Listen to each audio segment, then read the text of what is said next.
बिस्मिल्लाहिर्रहमानिर्रहीम। नाज़रीन इकराम, सच क्या है विद जुनैद अंसारी मेरे साथ इस वक्त मौजूद हैं।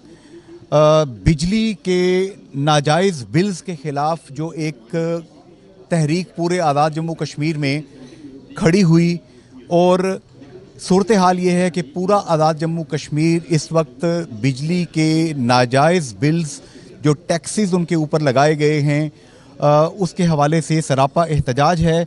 इस तहरीक के रूह रवाम साद अंसारी एडवोकेट मेरे साथ मौजूद हैं। साद अंसारी एडवोकेट साहब, जिस ख़ानदान से आपका ताल्लुक़, अब्दुल खालक अंसारी एडवोकेट मरहूम, साबर अंसारी एडवोकेट मरहूम, उनके साहिबजादे हैं आप, और हमेशा आप लोग जो हैं वो कुर्बानियाँ देने वाले लोगों में आपका शुमार होता है।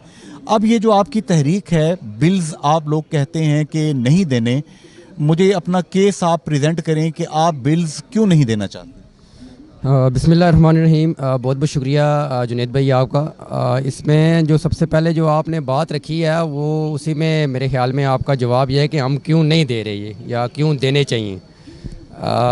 देने इसलिए चाहिए कि चूँकि एक बाहैसियत शहरी, हर शहरी का फ़र्ज़ है कि जो रियासत उसको जो चीज़ें उसकी ज़रूरियात के लिए देती है, तो एज़ अ शहरी हम टैक्स देते हैं, और फिर वो रियासत उन टैक्सों के ज़रिए जो हमारी शहरी हकूक़ हैं इंसानों के, वो हकूक़ पूरे करते हैं, चाहे वो बिजली है, चाहे वो पानी है, चाहे वो रोज़गार है, तालीम है। अब सितम ज़रीफ़ी इस नाम ने आज जिस ख़ित्ते में हम रह रहे हैं आज़ाद कश्मीर में, यहाँ तमाम चीज़ें पैदा होने के बावजूद भी लोग जो है वो बिजली के बिल भी 75 साल से देते आए, टैक्सेस भी देते आए, लेकिन इन रिटर्न आज भी हमें कोई भी ऐसी चीज़ नज़र नहीं आई जिसमें आवाम के लिए कोई बेहतरी हो, जिसमें रोज़गार मिला हो लोगों को, जिसमें लोगों को सेहत मिली हो, या लोगों को जो है वो रोज़गार के दीगर ज़राए पैदा किए गए हों। अब जहाँ तक ये बिजली के बिलात वाला मामला है, चूँकि ये आज इस तहरीक को अल्हम्दुलिल्लाह 6 माह से ये तहरीक पूरे आज़ाद कश्मीर में जारी है। गुज़श्ता 3 माह से बिजली का बाइकाट, बिलात का जो बाइकाट है वो जारी है। अब नवंबर का महीना ये चौथा शुरू हो गया, जिसमें ये बाइकाट मुहिम जो है वो पूरे आज़ाद कश्मीर में ज़बरदस्त तरीके से चल रही है। हमारी जो सिंपल केस है, कोई इतना पेचीदा केस नहीं है कि जो पैदावारी लागत है इस वक्त मंगला डैम की या दीगर जितने भी मनसूबा जात पूरे आज़ाद कश्मीर में चल रहे हैं, वो इस वक्त तकरीबन 4000 मेगावाट जो है वो बिजली पैदा कर रहा है हमारा आज़ाद कश्मीर। जबकि प्राइम मिनिस्टर साहब ने ख़ुद भी इस चीज़ को एंडोर्स किया कि 2700 मेगावाट का फिगर उन्होंने भी जारी किया अपने मुख्तलिफ टॉक शोज़ में और प्रेस कॉन्फ्रेंस के अंदर, और साथ ये भी बताया है कि जो आज़ाद कश्मीर की डिमांड है वो 400 मेगावाट या 400 450 मेगावाट है। अब जो डिमांड और सप्लाई वाली जो साइंस होती है उसमें तो आज़ाद कश्मीर जो है वो अपनी जो डिमांड से बहुत ज़्यादा चीज़ जो है वो बिजली की मद में पैदा कर रहा है। तो हमारा सिंपल सा केस है कि हमारी डिमांड जो है वो महज 400 है, और जो हमारी प्रोडक्शन है वो इस वक्त 4000 मेगावाट है, तो हम उसमें से सिर्फ फ्री की मद में जो है वो 10% मांग रहे हैं। तो ये कोई इतनी बड़ी चीज़ नहीं है कि लोगों को ना दी जा सके। 75 साल से हम यहाँ बिजली के बिल देते आए। मंगला डैम बनते वक्त जो हमसे उस वक्त के हुक्मरानों ने वादे किए, फिर जब इस डैम को अप्रेज़ किया उस वक्त जो वादे किए गए वो आज तक एक वादा वफा नहीं हो सका। तो अब लोगों ने अपना जो एक राइट था, एक जेन्युइन कानूनी हक था, उसको इस्तेमाल किया, और उन्होंने कहा जी कि ये जो बिल हैं ये हम इसलिए अदा नहीं करेंगे कि एक तो ये हमारी क़ुव्वत जो है ख़रीद है वो उस पर पूरा नहीं उतर रहे, और ना ही जो हम जो है वो अपनी जो प्रोडक्शन है उस पर अब कंप्रोमाइज़ करेंगे। पब्लिक का यही कहना है, जॉइंट अवामी एक्शन कमेटी का यही मौक़िफ़ है कि जो पैदावारी लागत है उस पर जो है रियासत जम्मू कश्मीर के लोगों को बिजली दी जाए।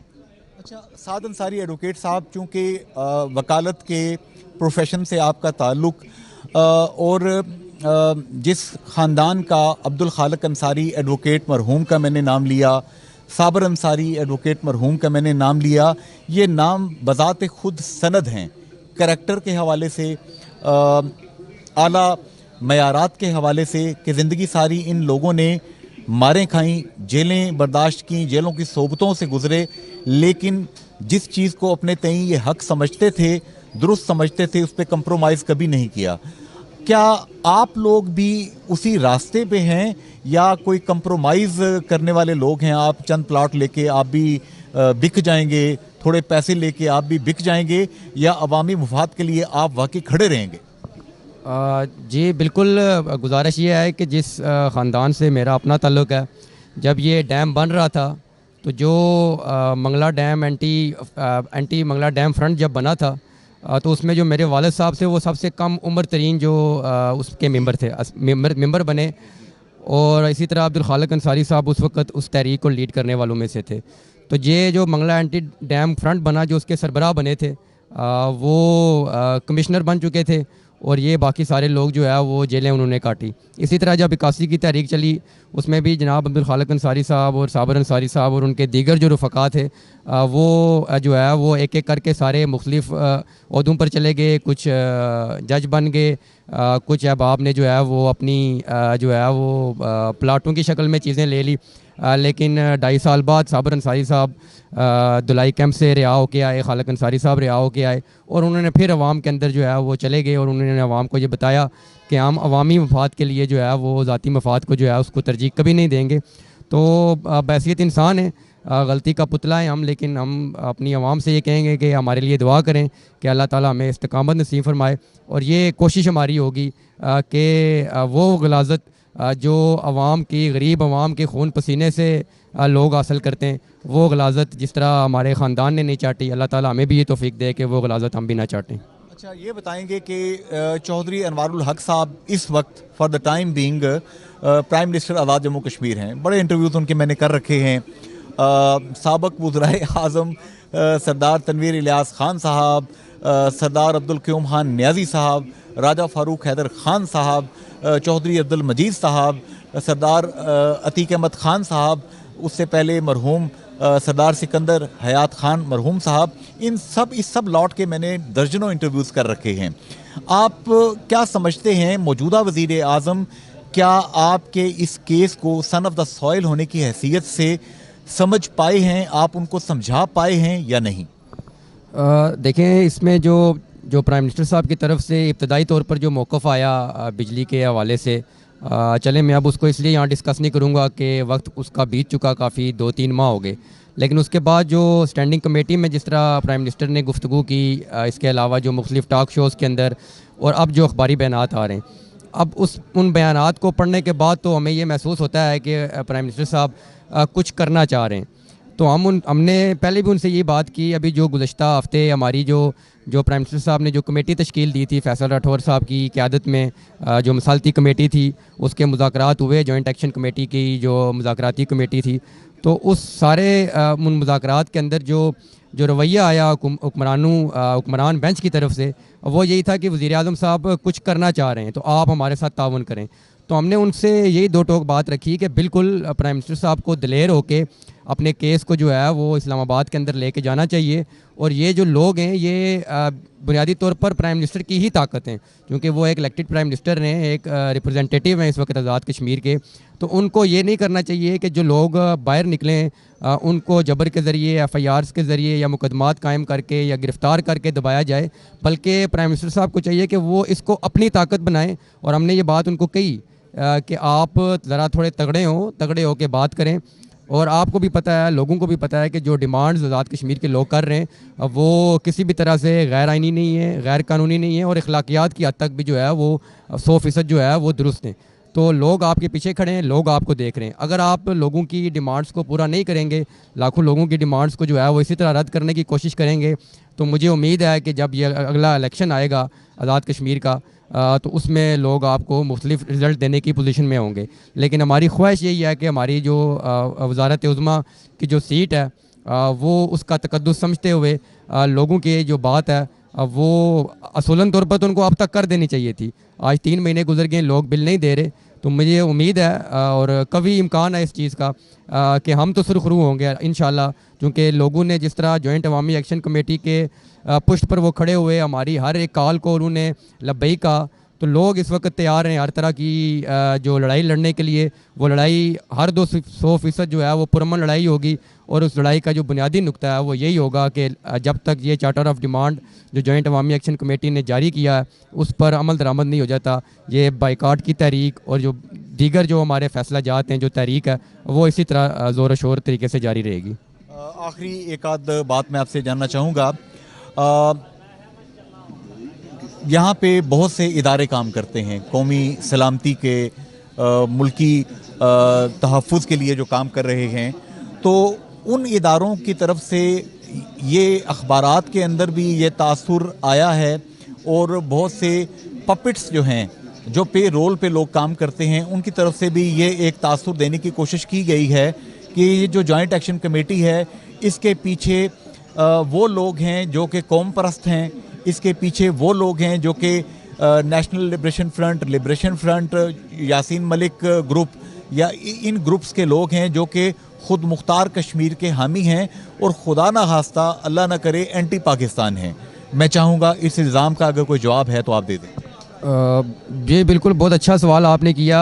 ये तो प्रोपेगेंडा पहले दिन से शुरू था, और इस प्रोपेगेंडे का हमने फील्ड के अंदर ये जवाब दिया। आपके इस तवसत से ये जवाब हम सबको ही दे रहे हैं कि ये ना तो ख़ुद मुख्तार कश्मीर की तहरीक है और ना ही इलाके पाकिस्तान की तहरीक है। ये प्योरली 100% अवामी हकूक़ की तहरीक है।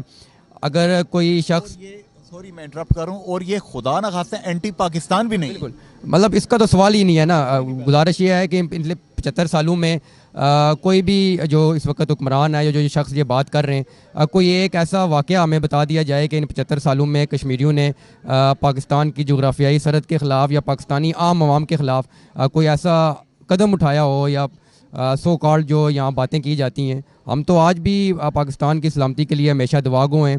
जो ये तहरीक आज़ादी कश्मीर है, हमारे बुज़ुर्गों ने हमेशा ये बात की कि तहरीक आज़ादी कश्मीर की कामयाबी जो है पाकिस्तान की माशी और सियासी मजबूती के साथ वाबस्ता है।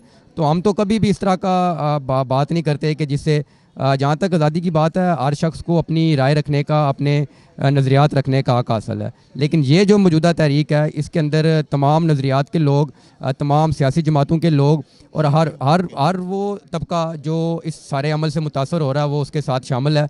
बिल्कुल, ये जो प्रोपेगेंडा किया जा रहा है लोगों को तकसीम करने का, ये प्रोपेगेंडा ज़रूर हो सकता है, लेकिन माशाल्लाह लोगों ने जिस तरह इन 3 माह में पूरे नीलम से लेके, केल से लेके बिम्बर तक जिस तरह यूनिटी का मुजाहरा किया है, इस यूनिटी से बहुत सारे लोग खाइफ हैं।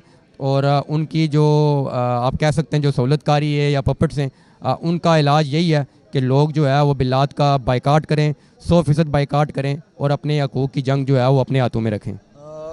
बाज़ इलाकों में हमने देखा कि लोगों ने जज्बात में आके बिल्स को नज़र आतश किया।